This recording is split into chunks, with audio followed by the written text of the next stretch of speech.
You know, I think there are these moments where we realize that slowing down can provide us with a lot of really key insights. Below, I've got some photos of things in my life that make my life better, and all of them are in my life because of the people that are in my life. And if it wasn't for those people, then these things would not be, in my world at least. And I personally, I don't know about you, but I personally battle the American go, go, go, accomplish, accomplish, accomplish, achieve, achieve, achieve, be busy, busy, busy instinct. And it's one of the things that I like best about when I'm traveling, because I give myself permission when I'm traveling.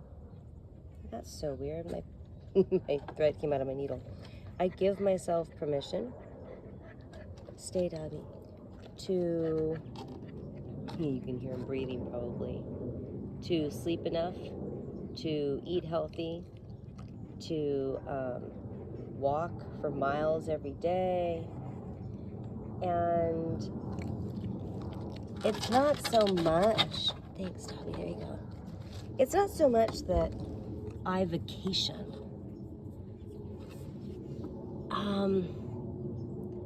It's more that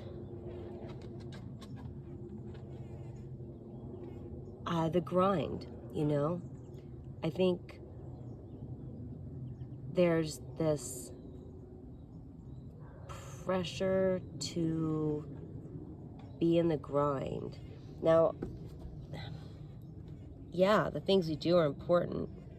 Got to make money, got to pay the bills, got to get the, kids to the doctor and the dog to the vet, and the list is long, right? But do we sometimes make a long list where one doesn't need to be? Are we really actually doing things that have to be done? Or are we doing things that we've told ourselves need to be done because it feels like that's what life is supposed to be about? So you get up, and the first thought I have, at least, and I do think that this is largely American culture. I'm not saying it doesn't exist in other places. Asia probably has a similar culture, but the first thing I think of is, what can I get done today? And there's that thing where the to-do list, which has tremendous value. I'm actually going to be putting together a to-do list as a way of tracking the things that I need to get done so that I can successfully meet deadlines for my Substack, for getting my novel published, for reorganizing my life as I move through year one post-divorce, blah, blah, blah. But I want to be aware. I want to be conscious. I want to be doing these things on purpose, and not because I feel, not because it's not even like, it's like unconsciously. You don't want to be unconscious about what you're doing. And I think a lot of us are unconscious a lot more often than we realize.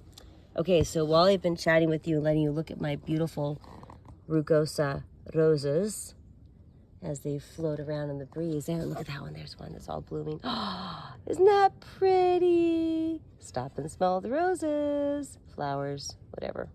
But while I've been chatting, I've been stitching my sock together. I have a little hole there. I remember I used to throw socks out when they had holes because I didn't really think you could just stitch them up. And supposedly there's this like ball that you would put inside the sock and push out, and then it helps you darn your socks type of thing. I had this impression that unless you did it that way, you weren't doing it right, and I didn't have one of those, blah, blah, blah. Anyways, so one day I got irritated because I started wearing pressure socks because I guess there's this one of my veins sort of has a little bit of a blockage thing. And so as I've gotten older, it's, and I think from a blend of standing too much and sitting too much. Although the reality is it also developed during the 2 winters that I was walking miles and miles every day. So just probably because of age, I started to get these little spider veins. And so pressure socks are these things that they're like knee-high socks with a little bit of pressure, and they're cute nowadays. They come in all sorts of pretty designs and colors, and they're expensive. I'm used to paying a lot of money for socks. I normally buy smart wool socks that will last me at least 2 years of heavy wear. So it's crazy. It's $22 to $28 for a pair of socks. Oh my gosh, this world we live is insane. But they're smart wool socks. They keep my feet really warm. They breathe. They never smell bad. Oh, I love my smart wool socks. And they're not itchy because they're smart wool tech. And you can read up on it if you want. Anyways, but these pressure socks are like $26 on sale, $35 or so to buy them new. And when they started to pop a hole at like 6 weeks, I think I had maybe I had a toenail that was sort of sharp. Oh, I was just like, no,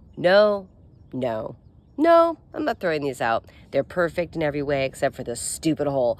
So in desperation, I grabbed, and this is so cool, right? I grabbed this, my mom's sewing box. Look at that. She got this when she was in Thailand, I think, with some friends of hers. Look at that. I don't know if it's a sewing box, but that's how she used it. And this is what I meant about how our lives are full of things that come to us from the people we love. So I love getting this out and using this. It's got all the little things I need in it to do a little tiny fix-it job like this, which is still have the needle there. Not going to get distracted. There you go. And you might think this is going to be obnoxious, but it won't, because it's at the tip of the sock. And I've done this with other socks. It doesn't bother me. And I do it when I'm wearing the sock. So like this one right here, I might even do this one here. So I guess my toes are that ball that you're supposed to use, but it works really good, super fast. I don't care if the colors match. In this case, they do. And then these are not pressure socks today. I got these guys in South Korea. But yes, I have some pressure socks that have been darned several times because I want them on pressuring my leg. I don't care what they look like on my toes. And yeah, but look below. It was the bookshelf. When you see the picture down below, you'll see the picture of the bookshelf. And that bookshelf, which I'll explain down below, was made by my mom's second husband, Gary. And I have another one of his bookshelves. I have several pieces of his furniture. All of the furniture that he made that my mother brought up here after they got divorced, I have kept all of it in really good shape. It's all being used actively. And every time I see it, I care about things like this. Maybe not everyone does. So look below. I'll give a little description. But there's all these things that are in my life, and they're there because of people in my life that brought those things into my life. Just a reminder that if you had $10 billion and could go out in the world and buy everything and anything you wanted, but you were having to just go out and find it yourself, I think that your home would be a very empty place full of things compared to whether you buy it or not. It's not like I'm dissing on the buying, but compared to someone who sometimes as you get older, because when you're 19 years old and you just moved out, you know, you have to go to the thrift store and you have to buy your silverware and you have to buy your plates, and Usually mom and dad don't give you all of their stuff. So you suddenly go into an apartment, like everything's new to you. And then you get older and your dad passes away, so now you're driving his truck. Your mom passes away, so now there's things about her life that are in your life. You know, your aunt, your uncle. You've got, you know, children who are reasons for things to have come into your life, friends. And especially if, like I've been able to do for 20 years, lived in the same place, you know, these little, it's just really cool to look around and realize how much the objects around you reflect all those people in your life who you love and care about. And so imagine you could just sit in your house, be like, I'm going to take a half an hour, just relax. Just give myself permission to relax. I'm alive right now. I could be dead tomorrow. I might as well relax, enjoy 30 minutes, and then look around and be like, oh, I remember that person. I remember that person. I remember that trip where I got the Mother's Day china and my mom was with me. And I remember this and I remember that. And just give yourself permission to relax and ruminate on the wonderful people in your life. I don't know. Tidbit for the day. It's what I'm doing. Maybe you want to do it. I hope you have a great day. And now back to the roses. Oh, and the bees.